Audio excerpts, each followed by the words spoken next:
It may have been 20 years since the first Matrix first hit theaters and dazzled audiences all over the world, but the hype has never really faded for this groundbreaking trilogy. In anticipation of the upcoming fourth installment, we thought we'd count down all of the amazingly intricate details you might have missed all those years ago. There may be more hidden meanings spread out all over the Matrix trilogy than just about any other movie ever made. They are positively packed with secrets that might only be revealed after rewatching each movie at least one more time, and sometimes not even then. Like the very final moment at the end of The Matrix Revolutions, where we see the Oracle sitting on a bench. What you might not have seen is the engraving dedicating the bench to none other than Thomas Anderson. In case you haven't had Hugo Weaving's voice saying Mr. Anderson stuck in your head for the past 2 decades, Thomas Anderson is Neo's name in The Matrix, and this tiny little engraving was the perfect way to close out the trilogy. There's really nothing more iconic in the whole genre of 1990s early internet cyber cinema than a bad hack. Please! God damn it! Usually consisting of 1 or 2 spiky-haired, neon-clad cyberpunks in those giant pants. You know the ones we're talking about. Admit it, you either had a pair or man, did you secretly want one. Furiously clickety-clacking away at a gray Windows keyboard while green numbers danced across a black screen with absolutely no rhyme or reason. Words like mainframe and interface and I'm in thrown about with abandon. Those were the days. What were we talking about? Oh yeah! One of the coolest things about The Matrix Reloaded is that Trinity actually executes maybe the only legitimate hack ever depicted on film. Without getting into too much techie jargon, Trinity basically takes down a power grid using a freeware called Nmap and uses it to exploit the system's vulnerabilities. The movie was praised for the attention to detail in the scene, and it holds up today. The Wachowskis' attention to detail will never cease to amaze, which is particularly evident all over the entire trilogy, but perhaps the most clear in the final fight between Neo and Agent Smith in The Matrix Revolution. Never ones to shy away from the dramatic either, the directors had this epic battle take place in the rain. As this fight happens inside the Matrix, everything around the two is code, because that's all the Matrix really is. But more specifically, some of the rain around them was designed to look just like the famous Matrix code. You know the one. While it's harder to make out on a smaller screen, if you hold your laptop just close enough to your face to ruin the movie for everyone around you, you can catch all the incredible detail. Even the simplest things in The Matrix are often an Easter egg waiting to be discovered, like names that appear meaningless or random. In the very beginning of The Matrix Revolutions, Neo finds himself trapped in a train station that acts as a link between the Matrix and the machine world. The name of the station is Mobil Avenue, which might sound more like a cool name, but is actually so much more. The word mobile actually is an anagram for the word limbo, which in Catholicism is the place between heaven and earth where souls are often trapped. Catholicism is not the first religion that the Wachowskis borrowed from to create the world of The Matrix, and it definitely won't be the last.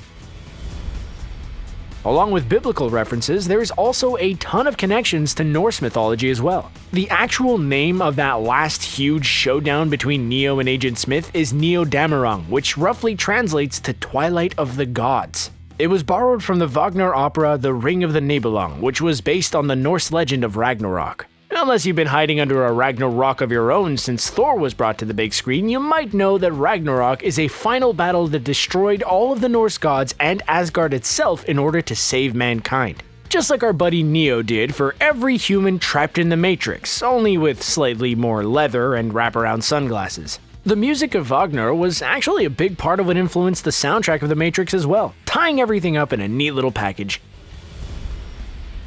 That's not the only appearance of Norse influence in the Matrix movies either. The Zion ship they affectionately call the Hammer's real name is, you guessed it, Mjolnir, which most of us now know is the real name of Thor's hammer, which always returns back to the one who wields it with a blast of thunder and lightning. They use this reference pretty literally in The Matrix Revolutions, actually, when the ship finds its way back to Zion with a huge EMP explosion that takes down all of the Sentinels in its wake. That's part of the genius of the Wachowskis. For those of us who know the lore, these references are super exciting to discover along the way. And for those of us who learn about them after, it makes a rewatch and Easter egg hunt all the more fascinating. But we really couldn't talk about these ancient inspirations without the big one that had more influence on the story than possibly any other source material: Greek mythology. It is all over these movies. To start with, Neo, along with being an anagram for the word one, translates to new in ancient Greek. Morpheus as well is the god of dreams, which they play off of, seeing as how he's tasked with waking people up from their matrix-y slumber. And possibly the biggest borrow of all is the entire story of Prometheus. If you're not familiar because Marvel hasn't made a movie about him yet, Prometheus was a demigod who stole fire from the gods of Mount Olympus. While it's not a literal retelling, the connections between the movie and the myth are undeniable.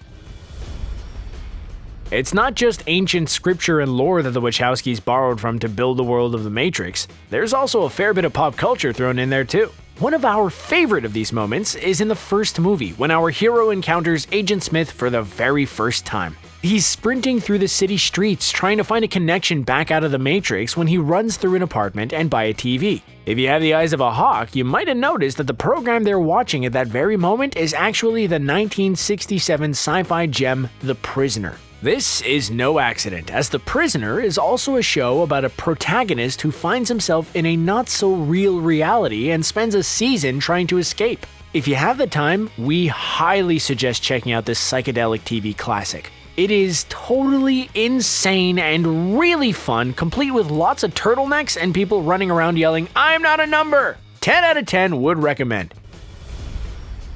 There's also no shortage of awesome foreshadowing in the original Matrix that you definitely have to go back to the start to notice. Before he decides to leave the Matrix for good, Neo has to do the thing that pretty much everyone without the last name Kardashian must do: go to work. While he's called into his boss's office and read for being late, he looks to the side and sees a man washing the windows outside with a squeegee. It's been agreed on by many avid fans that the soapy lines dripping down the window look just like the infamous lines of the Green Matrix Code. And even the sound of the squeegee can be heard later when Neo is waking up in his goo pod.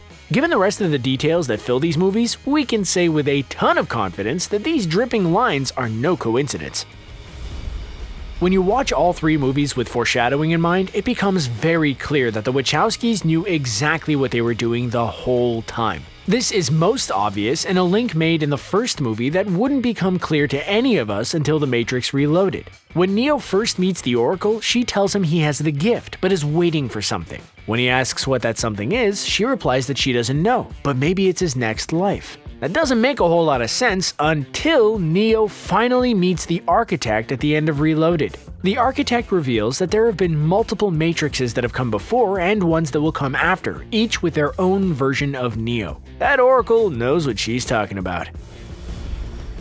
Sometimes Easter eggs contain clues or answers to big mysteries presented in the movies, and sometimes they're just for fun. This is one of those fun ones. When Thomas Anderson, is interrogated by Agent Smith before that horrifying business with the bug that we'd rather not get into, Agent Smith pulls out a big ol' file about Thomas's life. If you pause at the right moment and squint really hard, you'll see the name of his mother, Michelle McGee. No, she isn't an ancient god, philosopher, religious figure, or pop culture icon. She's actually the film's art director, the one responsible for the design of all the props in the movie. Maybe the directors knew about it and maybe they didn't. Either way, that's a bold move, Michelle, and we respect you for it.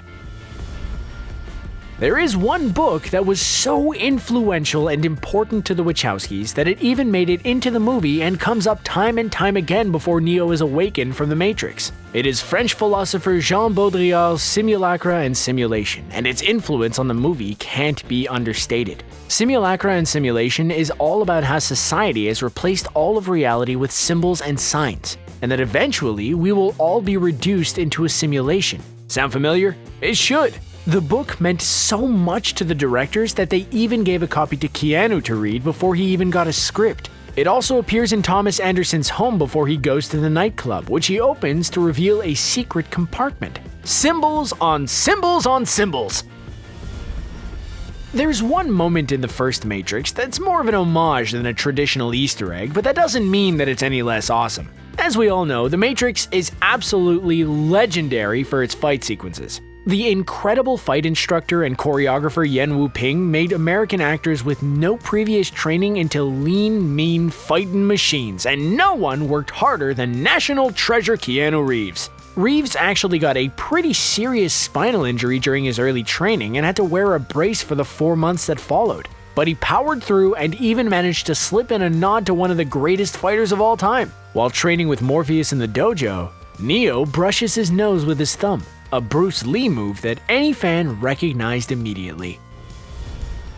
It's no big surprise that a pair of twins directing a movie might take the opportunity to throw in as many sets of twins as possible, which is exactly what the Wachowskis did in one of the most exciting scenes in the first Matrix movie. During Neo's training, Morpheus is teaching him about how the Matrix functions. You remember that whole bit about the woman in the red dress? Well, the directors actually decided to add to that scene doubles of every single extra in order to make the world feel even more strange and confusing. But the best part is that it was all done practically, using no CGI. They found a ton of actual twins and filled the world with them. Now that is some dedication.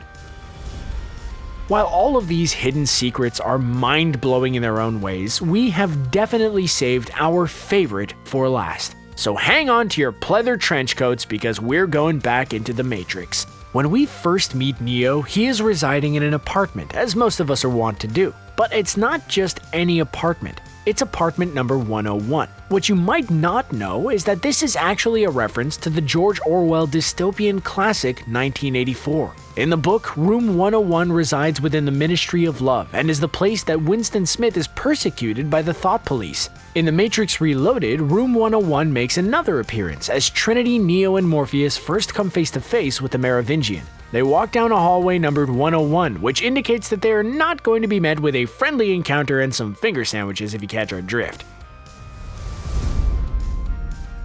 If that's not enough to make you run home and immediately start a Matrix marathon, we don't know what will. We love all these little details, like the Bruce Lee moment and all the incredible references. What were some of your favorites? Did you notice any others that we didn't include in the video? Let us know down below and hit subscribe on your way out to keep up with all the latest content from ScreenRant.